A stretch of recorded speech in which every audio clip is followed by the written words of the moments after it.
Em 2015, por meio da resolução número 213 do Conselho Nacional de Justiça, foi instituída a audiência de custódia e desde então muito tem se falado sobre sua viabilidade e constitucionalidade.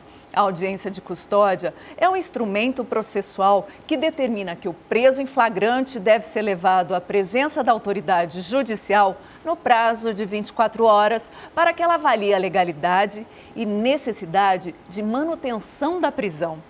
Para discutir o assunto em questão, nós convidamos o juiz Aloísio Pereira dos Santos, titular da 2ª Vara do Tribunal do Júri e coordenador da Coordenadoria das Audiências de Custódia de Campo Grande. Lembrando ainda que o magistrado fez o primeiro julgamento com o réu à distância da América Latina. Magistrado, qual a previsão legal da audiência de custódia? Então, no caso, a audiência de custódia, ela tem seu fundamento no Pacto de São José de Costa Rica, na Convenção Americana de Direitos Humanos. E isso, na verdade, remonta ao ano de 1969, quando no artigo 7º, salvo engano, item 5, prevê que toda pessoa presa ou detida, a expressão inclusive é usada detida, deve ser levada imediatamente ou sem demora perante um juiz de direito. E apesar dessa data, me parece que ela legalizou há 6 anos, aproximadamente. Correto. Aí por conta do Brasil ser signatário deste pacto, né? E em 1992, quando aderiu e foi incorporado na nossa legislação esse pacto, então o Brasil assumiu o compromisso de fazer valer essa norma, de forma que passaram-se os anos e há 6 anos foi editada uma resolução do CNJ oficializando as audiências de custódia no Brasil. Então, desde então, nós estamos fazendo essas audiências de custódia, até porque o Brasil, nas suas relações internacionais, ela adota como primazia, ou melhor, como interesse absoluto, o respeito dos direitos humanos. E o que se buscou com o instrumento há 6 anos? Que tipo de adequação no processo penal brasileiro era prevista? Até então, não existia as audiências de custódia, ou seja, as pessoas presas ou detidas não eram apresentadas imediatamente ao magistrado. Elas eram conduzidas ao presídio, ao sistema penal, e lá ficavam aguardando o magistrado ou algum advogado ou defensor público provocar o juiz no sentido de ver a possibilidade de colocar em liberdade se preenchesse os requisitos.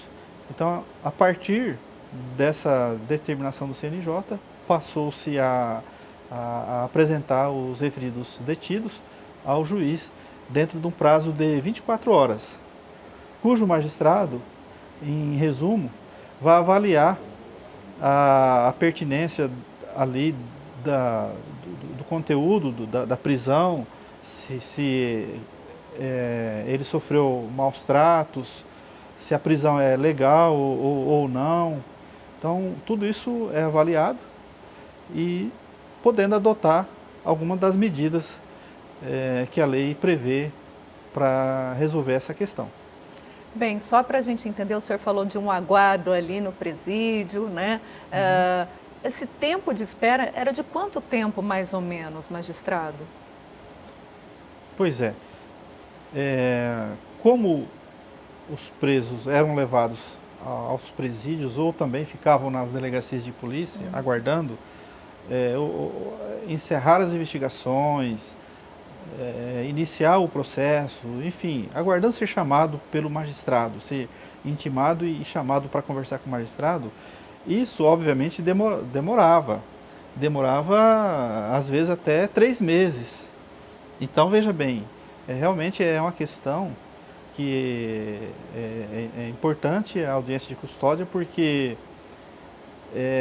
a pessoa ficava aguardando cerca de 2 a 3 meses ser apresentado ao magistrado.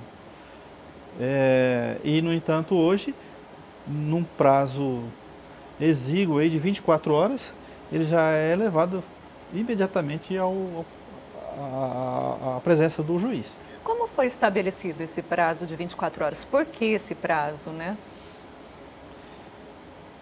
Na verdade, uma opção, eu vejo como mais uma opção do legislador. E esse prazo já está incorporado no nosso Código de Processo Penal como obrigatório, inclusive.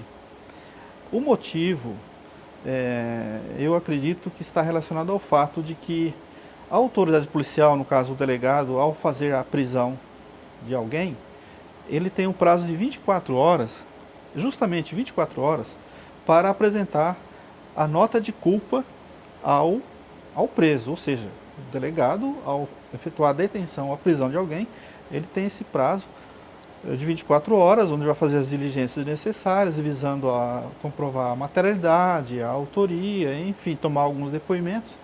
E ele, convencido do crime, vai expedir uma nota de culpa para que o preso tenha ciência dos motivos pelos quais se encontra detido. E o legislador, com base nisso, estabeleceu esse prazo de 24 horas para que ele, ciente da acusação, seja levado ao conhecimento do magistrado. E tem sido possível atender esse prazo, magistrado?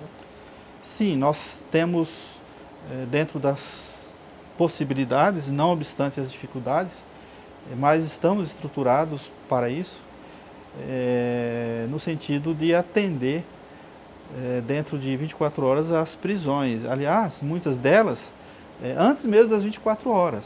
É comum o preso ser autuado em flagrante às 10 horas da noite, às 22 horas, ou então às 24 horas, ou 4 horas da manhã, e às 8 horas já está na frente do magistrado para conversar e dizer os motivos pelos quais foi preso e se sofreu maus trato, alguma tortura ao juiz ali e também ao promotor, ao advogado dele, ou se não tiver condições, o defensor público. E quem tem direito à audiência de custódia? Qualquer pessoa que for presa em flagrante, ele deve ser levado à audiência de custódia, ou seja, perante um juiz. Da mesma forma, quem for preso temporariamente, ou por prisão preventiva, ou a própria prisão temporária, justifica levá-lo até o magistrado por conta desse preceito contido no pacto já mencionado, em que toda pessoa deverá ser apresentada ao juiz sem demora. E para as pessoas que estão nos assistindo conseguirem visualizar, magistrado, como funciona uma audiência de custódia? Qual que é a dinâmica? Funciona da seguinte forma: todos os dias, na parte da manhã, os policiais da escolta, inclusive são preparados nesse sentido, já trazem os presos até o fórum. Eles passam por assistentes sociais, eles têm entrevista com essas pessoas, com psicólogos, né? Há uma entrevista ali, formal inclusive com eles, também com os seus advogados, caso ele constitua o advogado particular. Se não tiver condições, for hipossuficiente, no caso temos a presença da Defensoria Pública para dar-lhes assistência, orientação jurídica que for necessária, e após isso é levado ao gabinete do magistrado, onde ele está acompanhado do promotor de justiça e com a respectiva assessoria ali, e é perguntado os motivos pelos quais está preso, se ele considera essa prisão justa ou não, se sofreu maus tratos, alguma tortura no momento da prisão ou posteriormente. Caso ele confirme isso aí, se tem alguns sinais de evidência de maus tratos, alguma lesão que ele eventualmente sofreu, e depois é levado ao Instituto de Medicina Legal, e até nós estamos já providenciando, questão de dias aí, temos médico legista ali na própria estrutura do fórum para atender esse cidadão, falar que sofreu maus tratos, para verificar também a pertinência, porque muitos às vezes não sofreu, mas dizem que sim. E aí, diante desse quadro, o magistrado, ele decide, após ouvir a promotoria e a defesa, se é caso de manter preso, ou seja, converter aquela prisão em preventiva, e aí, obviamente, nos crimes mais graves, ou, não sendo crimes tão graves, pessoas que não têm antecedentes, enfim, crimes de menor potencial ofensivo, que não há um abalo à sociedade, e se as condições pessoais do acusado também favorecer, o juiz pode substituir a prisão por medidas cautelares, por exemplo, fiança, prisão domiciliar, tornozeleira eletrônica, recolhimento noturno, também são medidas menos traumáticas do que a prisão, mas fica bem claro, somente nos casos em que não há uma gravidade concreta do fato e se as condições pessoais do acusado merecerem, né? Se tem bons antecedentes, tem endereço fixo, tudo isso aí contribui para que o magistrado decida, né? Agora, não podemos pensar em um indiciado ou preso em flagrante por tráfico, que acontece muito, inclusive grande quantidade, estupro, assalto à mão armada, em banco, seja onde for, homicídio, pensar que essa pessoa já vai ter a audiência de custódia para que já seja solto. A audiência de custódia não é para isso. Certo. E aí, o senhor acabou se adiantando e respondendo, pelo menos parcialmente, a próxima pergunta, que era exatamente essa, né?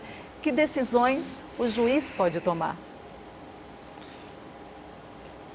Frente ao preso, após ouvi-lo, o juiz, ouvindo a promotoria e a defesa, como eu disse, ele pode tomar várias medidas que venham a substituir a prisão preventiva, ou melhor, em flagrante, em outras cautelares, como concessão de fiança, colocar em regime domiciliar, ou recolhimento noturno. Da mesma forma, impedir ou proibir que ele se aproxime da vítima, dependendo das circunstâncias. E afastamento das funções da qual ele exercia. Tudo depende da natureza do fato também. Ou conceder a própria liberdade provisória sem essas determinações. Nós já continuamos, já seguimos com esses importantes esclarecimentos. Depois do intervalo, eu pergunto para o juiz Aloísio Pereira dos Santos quanto tempo leva da audiência de custódia até a sentença. Nós já voltamos.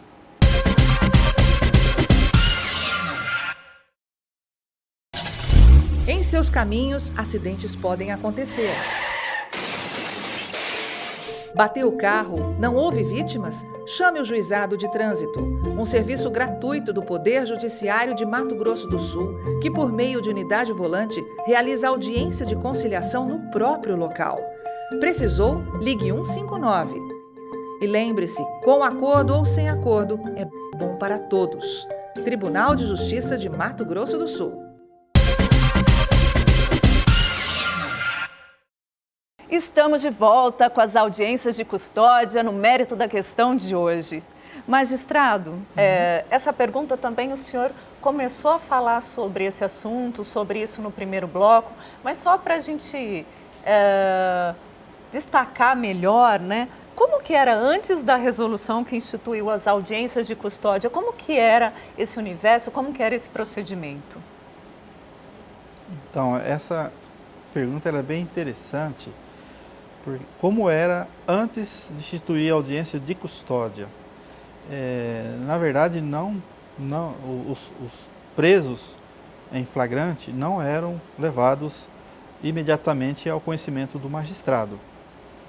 Eles iam para os presídios ou ficavam nas delegacias aguardando a regularidade das investigações e terminar essas investigações e o processo criminal em si contra ele, e depois o magistrado chamava para prestar esclarecimento sobre o fato. Então funcionava assim. Em resumo, o preso não era apresentado imediatamente ao juiz. E o que isso ocasionava, né? Como que ficavam as prisões, as delegacias? Era um problema sério em se tratando de respeito a direitos humanos, porque o preso não era levado ao conhecimento do magistrado. Obviamente ele ia para o presídio ou delegacia de polícia e ficava aguardando. Então, esse aguardar significava cerca de 3 até 4 meses para que ele fosse apresentado ao magistrado, a menos que o defensor público ou o advogado requeresse ao juiz a liberdade provisória e acabava antecipando esse prazo. Mas não havendo essa intervenção, então, infelizmente, tinha essa demora entre a prisão e chegar ao conhecimento do magistrado ali, a presença física do preso. Obviamente que sempre existiu na nossa legislação que a prisão de qualquer pessoa deve ser comunicada imediatamente ao juiz, por escrito, dizendo os motivos pelos quais alguém foi preso. Mas isso era papel, era o auto de prisão em flagrante. Agora mudou mais, melhorou. É a pessoa física que deve estar na frente do magistrado. Trazendo a discussão agora, o assunto do mérito da questão para os dias atuais, magistrado, de que forma foi possível usar esse instrumento legal na pandemia? Essa ainda é uma questão bem tormentosa, porque conciliar a pandemia com a presença física em ambientes fechados, junto com outras pessoas, autoridades, gerou muita polêmica.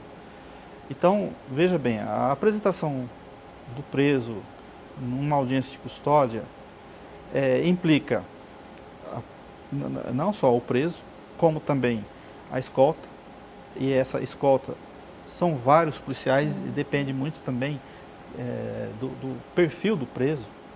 Às vezes é perigoso, então há necessidade de vários policiais. Envolve a própria estrutura do judiciário, que também são servidores que estão ali para atender. Envolve a promotoria, às vezes a assessoria da promotoria também, a presença.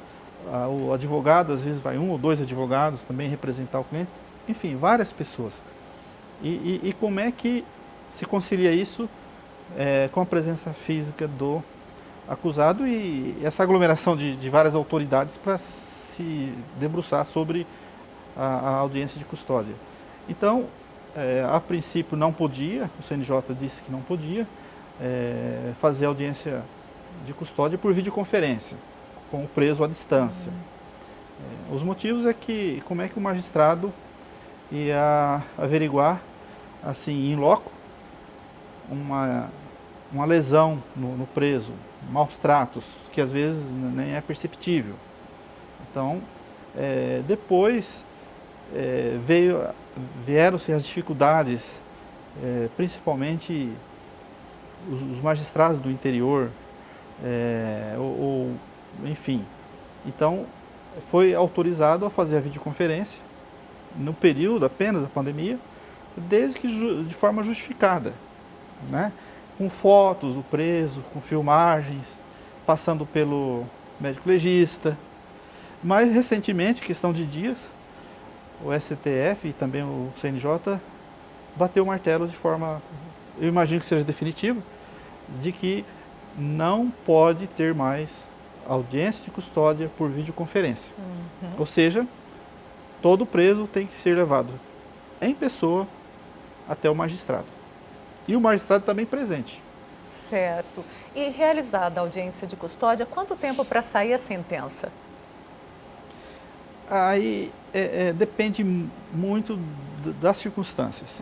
A questão de tempo entre a audiência de custódia e a sentença condenatória ou absolutória do réu. Por exemplo, depende do crime em si, da gravidade do fato, da complexidade. Um crime em que tem várias testemunhas para depor, às vezes fora da comarca. Eu tenho testemunhas arroladas que moram no Rio de Janeiro, em Cuiabá, Curitiba, Rio Grande do Sul. Então, não tem como a gente, assim, dizer o prazo certinho entre a prisão, o momento da audiência de custódia, até a sentença. Todavia, não obstante todas essas dificuldades aí, complexidade, a legislação, ela impõe às autoridades processantes, no caso, ao Ministério Público, aos juízes, principalmente, o dever de agilizar o máximo possível o andamento desses processos de réus presos. De forma que, por exemplo, 3 meses é um prazo tolerado para se prender alguém, encerrando a investigação, iniciar o processo e concluir, quando se trata de um crime comum. Se for um homicídio, que também é mais grave e mais complexo, a lei estabelece um prazo aí como parâmetro, 6 meses, para que ele seja julgado. Porque se de um lado a sociedade tem o direito de prender o cidadão infrator para puni-lo exemplarmente pelo que fez, por outro, ele como cidadão e dentro dos direitos humanos dele, tem que ser respeitado o prazo de ser julgado. Não podemos ter aquela ideia de que é preso, fica preso enquanto puder. E quando é concedida a liberdade provisória? A liberdade provisória, ela deve ser concedida quando o acusado, né, ele tenha condições pessoais, por exemplo, não tem antecedentes, ou se tiver que não seja tantos, que a gente se depara com acusados que tem um rosário de antecedentes, 4, 5 folhas, a famosa ficha corrida. Então, às vezes ele pratica um fato, não é tão grave, mas é um furto numa residência, mas você vai puxar o histórico dele, a folha corrida, a vida pregressa, ela é muito intensa, é muito longa. Então, no caso, não é recomendado colocar em liberdade um cidadão desse. Mas a gente tem como referência para colocar alguém em liberdade, desde que o crime não seja grave, o acusado ofereça condições, primariedade, bons antecedentes, trabalho lícito, também não há ameaça à ordem pública, que seja assegurado a aplicação da lei penal, exatamente por ter endereço, um emprego fixo e tudo mais, presume que ele vai cumprir posteriormente a pena, caso seja imposta a ele, e que também não haja nenhum embaraço, tanto a investigação policial, como também a própria instrução do processo por parte do investigado ou do acusado. Certo. Lançadas em 2015, as audiências surtiram o efeito esperado, juiz? No meu ponto de vista, sim. Quando surgiu a audiência de custódia, era muito comum pessoas falarem assim, olha, a audiência de custódia é para soltar quem não deve ser solto. Ela veio para soltar quem não merece. Essa é a ideia que se tinha. Mas, na verdade, ela sempre teve uma finalidade específica, que é também atender o interesse da sociedade. E nós realizamos, em média, de 15 a 20 oitivas de presos diariamente, somente em Campo Grande, autuados em flagrante. A parte deles, não são todos, alguns que preenchem os requisitos, que é possível conceder a liberdade provisória ou substituir a prisão por uma das medidas cautelares já mencionadas, o juiz assim procede. De forma que nem todos vão para o presídio, que o presídio, comprovadamente, ele deve ser reservado para os crimes graves, que abalam a sociedade, ou também aquele indivíduo que não se ajusta aos interesses da sociedade, costumeiramente está se envolvendo em crimes. Aí também não tem como ele conviver harmonicamente com a sociedade de bem. Certo. E para a gente finalizar aqui, esses importantes esclarecimentos, né? Como o senhor acredita que esse instrumento, a audiência de custódia, pode ser melhorado?